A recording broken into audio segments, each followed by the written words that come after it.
이 문제는 함께 좀 천천히 가더라도 같이 버텨주고 기다려줄 수 있는 그런 상담자가 꼭 필요하다고 생각합니다. 네, 안녕하세요. 가족상담사 누리자입니다.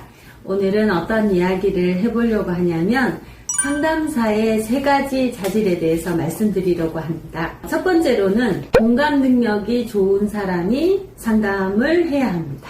예를 들어 내담자는 여러 가지 문제 사연을 갖고 이곳에 찾아오기 때문에 그들이 겪었던 어떤 아픔, 그런 상처, 여러 가지의 마음들이 있기 때문에 나의 어떤 신념과 나의 어떤 가치관과 내가 그들의 마음을 공감해주지 못한다면 사실 상처가 쉽게 이해가 되거나 치유가 되는 과정을 겪을 수 없기 때문에 공감 능력이 좋은 사람이 상담을 해야 합니다.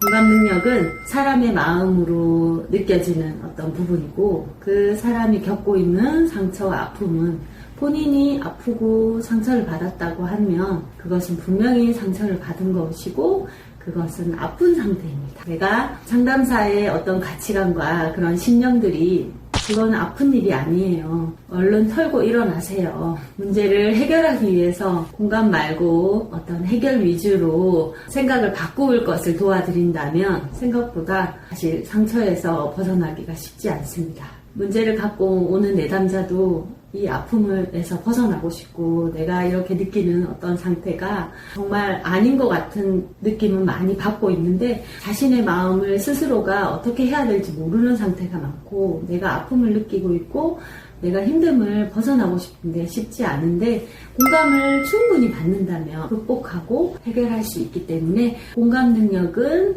굉장히 상담사의 자질 중에 중요한 맥락입니다. 두 번째, 자신의 문제를 알아야 합니다. 상담자도 본인의 문제와 본인의 어떤 패턴과 그런 가치관들을 알아야 합니다. 그래서 내담자가 문제라고 호소하는 여러 가지 부분에서 내 감정이 위입되거나 내 감정의 가치관이 같이 들어가거나 또는 내담자의 어떤 신념을 자신의 문제와 얽힐 수 있기 때문에 상담자는 자신의 탐색, 자신의 문제인식, 그리고 내가 어떤 부분에 상처가 있고 어떤 사람에게 내가 불편함을 느끼고 힘들어하는지를 충분히 아셔야 합니다.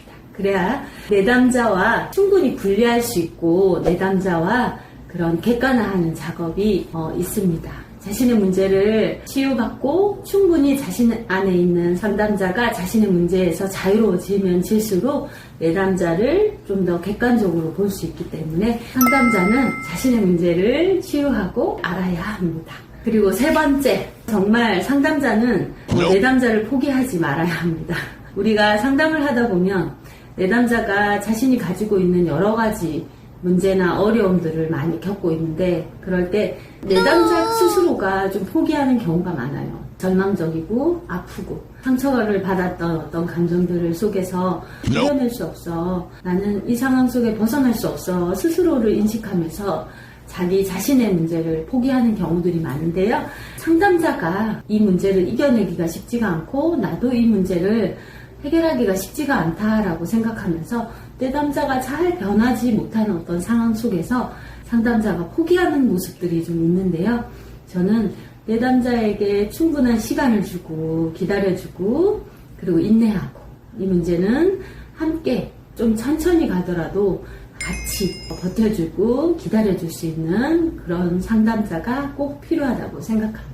상담자가 내담자를 포기하지 않고 함께 이 상황들을 좀 치유할 수 있을 거라는 어떤 함께 기다리고 그리고 내담자의 마음이 좀 더 풀리고 그리고 좀 느리더라도 같이 가준다면 내담자는 나를 믿어주고 나를 기다려주고 함께 해주는 상담자를 통해서 마음의 힘이 조금씩 생길 거라고 예상합니다. 그래서 상담자가 포기하지 않고 내담자와 함께 할 수 있었으면 좋겠습니다.